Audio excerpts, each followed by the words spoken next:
Thanks for coming out and watching the oxymoronic Reddit Professional Show, where I showcase the best and worst of the internet. Here I comment on brilliant and hilarious comment chains regarding dumb shit on the internet for you to enjoy. Make sure to subscribe, hit the little bell button so that you get notifications every time we come up with a new video. Enjoy this week's show. Forensic scientists, what is the most messed up case that you ever had? Father-in-law is a cop. Years ago, he got called to a scene of a suicide by hanging. The body had been there for a while. Apparently, the deceased had managed to do quite a bit of damage to his neck vertebrae because his spine had snapped and his neck stretched down several feet from the noose. The cops at the scene took pictures of giraffe neck and passed them around the department. Somehow, my wife saw the pictures when she was at the tender age of 12, which screwed her up good enough to be a suitable mate for a guy like me. Not me, but my professor. This young kid, teens-ish, was playing with a loaded gun and accidentally shot himself in the face. He then tried to write "help me" on the wall with his blood. So sad. We saw the scene photos for class. Prof showed a case where a guy committed suicide by holding 2 forks on a table, then proceeded to headbang towards it. Stuck both in his eyes. Not a forensic scientist, but I majored in anthropology with a focus on forensic anthropology. Given that, I was a fairly regular reader of the Forensic Science Quarterly. Here are a couple that I remember. Kid found on top of an elevator in a 6-story dorm. Apparently he was elevator surfing, which is just as dumb as it sounds. He somehow got his head caught in the cables and got it twisted around a couple of times. This did not immediately kill him. He died from asphyxiation. This means he had anywhere from 30 seconds to a couple of minutes to contemplate what had happened to him before he lost consciousness. Another one was sort of a mystery case. Headless corpse found in a truck in a national park. No head was to be found in the immediate area. Truck was turned on but had run out of gas. The wound was very clean, no sawing, almost like a guillotine cut. The investigating authorities were rather confused, but eventually they found a receipt in his pocket for 50 yards of nylon rope. They widened the investigation and eventually found the rope tied to a tree with a noose at one end. Further searching of this area eventually turned up the head. Pretty unique method of suicide. Mystery solved. This one isn't from the magazine, but a story personally related to me from the officer involved. A call comes in for a 50-ish black woman dead in a garage. Investigation reveals it is actually a 35-year-old white male. Dude put on a dress, rigged a noose to his garage door opener, and proceeded to watch some porn in his garage while choking himself with the garage door opener. Battery in the remote died, and so did he. Another case that sticks in my memory is of a guy that decided to kill himself with a .3006 and a .308. For you non-gun people, those are 2 very powerful calibers. Literally overkill. Anyway, this guy manages to get 2 rifles under his chin and fire them at the same time while lying on his bed. This obliterates his head. I mean, like there was nothing left but a stump. That isn't why the case sticks with me, however. What happened next is that the local forensic departments decides to reconstruct the head as an exercise. They collect every piece except for the orbital sockets, which evaporated, and put them all back together. The result came out looking very much like the victim, although slightly bug-eyed. The before and after of that is something I don't think I'll ever forget. A friend of mine is a forensic scientist, and her department dealt with burglary cases only, usually generating pretty uninteresting stuff to tell people. But her only good story is that once she got a pair of gloves found at the crime scene, she went to examine them and felt that there was something hard inside. She turned the gloves up to get it out, and out falls a thumb. Ripped off at the first joint. Apparently this particular burglar was holding up a safe while his mate went underneath it, dropped the safe on his hands, ripped his hands out, and ran. They obviously caught the guy. Not a forensic scientist, but a true story is good all the same. Officer I used to know was telling me of this kid's suicide. The parents had left for the day and the kid decided enough is enough. He grabbed his dad's shotgun and sat down on the sofa. With the shotgun in his mouth, he pulled the trigger. Blood, brain, and teeth covered the entire room and ceiling. The blast created a huge hole in the back of his head. Since the gun was in his mouth, he just sort of slid down the barrel. The parents came home and walk in to see their son sitting on the couch, shotgun in his mouth with the barrel protruding out of his brain.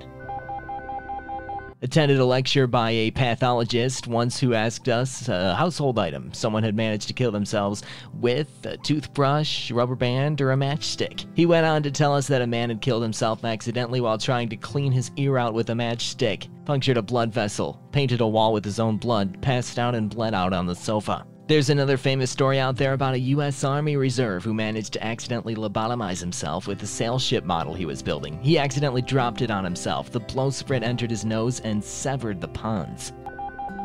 Man, 40 years old, kills wife and children with Army rifle. Old model, around 3,000 joules muzzle energy, puts the muzzle under the chin and fires. The bullet takes half the face away. Blood drops, led to the bathroom, in front of the mirror, then to the ammo box, and finally to the place of the second and last shot to the head. And a case of someone found dead from a gunshot wound to the heart on a bridge without any weapon, bullet, or cartridge case. Circumstantial evidence finally indicated a suicide, but we still don't know how he got the weapon to float away.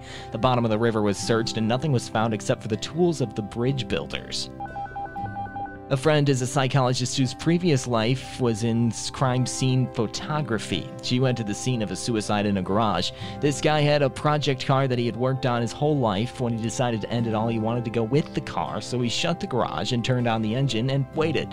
To top it off, he had taken a bunch of pain and sleeping pills. When my friend got there, it was a good while after his death. EMTs and other specialists were there looking for details and whatnot. He was the VP of a fairly large chain of local businesses, so there was an insurance settlement to consider. My friend is in the middle of photographing the scene and the guy was just laying there, pronounced dead hours ago, and he suddenly shook hard. She thought it was a death rattle, so she kept taking pictures.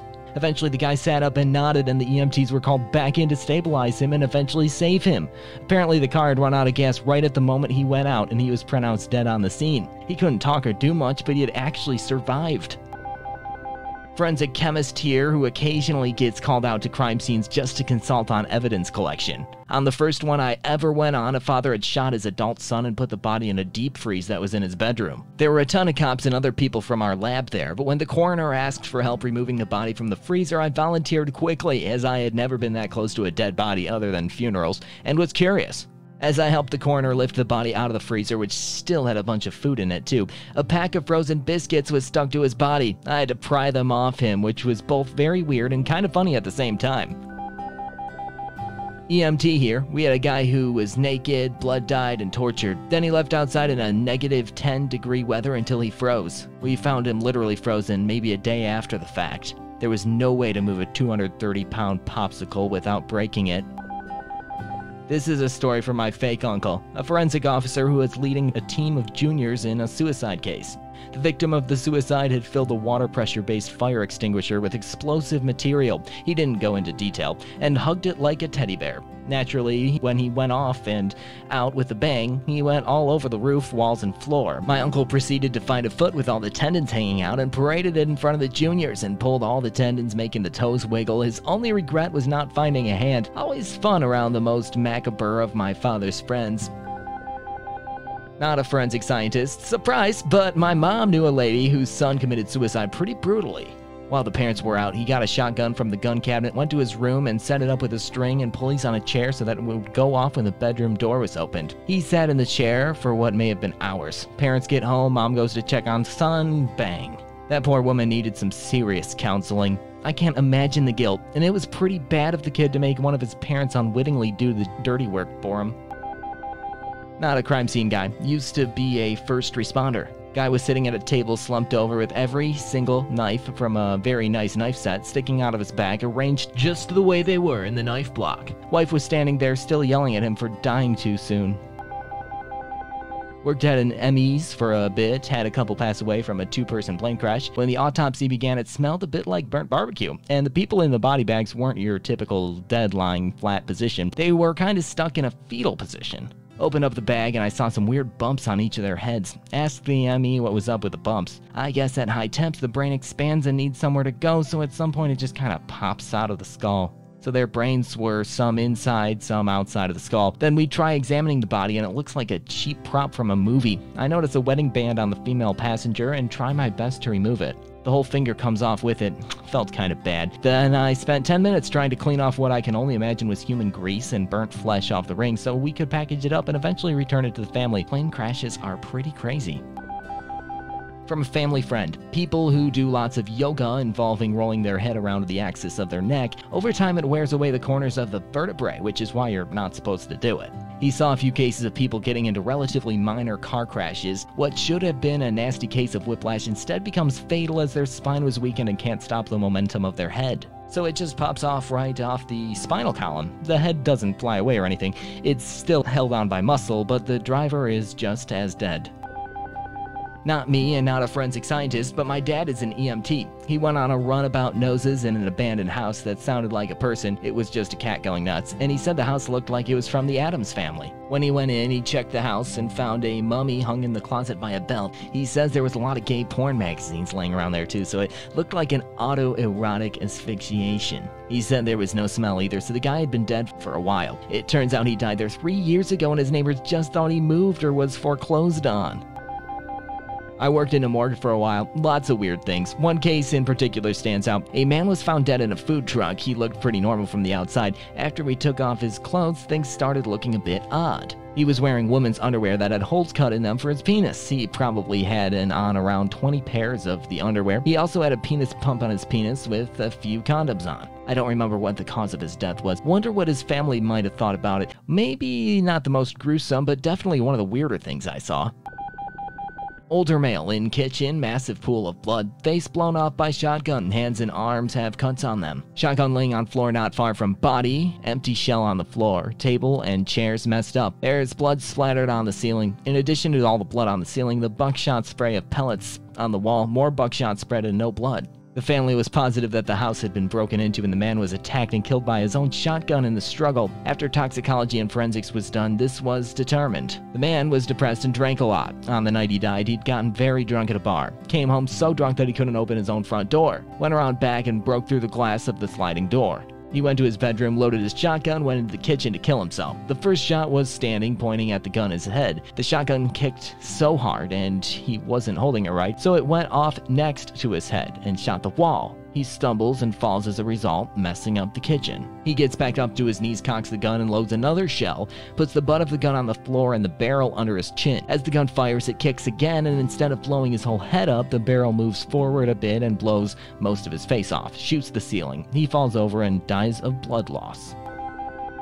I interned at the office of the chief medical examiner when I was 18. Saw a lot of interesting stuff, learned a lot of interesting things. One case stuck with me more than the rest. I arrived one morning, went down to the basement where bodies were laid out for rounds every morning. On tables laid the usual, a couple of folks who died in a hospital and needed a partial autopsy to sign off on a death certificate, a drug overdose, a drug murder. Then on one table there was a blue Tupperware bin, a big one, about 3 by 3 by 2 inches. It was filled with concrete, and out of the edges a little plastic wrap was lining between the concrete and the bin, and then out of the top of the concrete a couple toes were poking out. The story was, out in the country, a family saw a small fire in the woods outside of their house, called the fire department, and after putting out the flames, they found this bin. When we cracked the bin open, we found half of a man, about from the belly button down. Someone had thought the best way to dispose of his body would be to cut it in half, wrap it in plastic, put it in a Tupperware bin, fill the bin with concrete, and set it on fire. What they had really done was essentially cook the body in an oven, with the plastic wrap acting as a roasting bag. Skin was sloughing off, and the legs and the feet,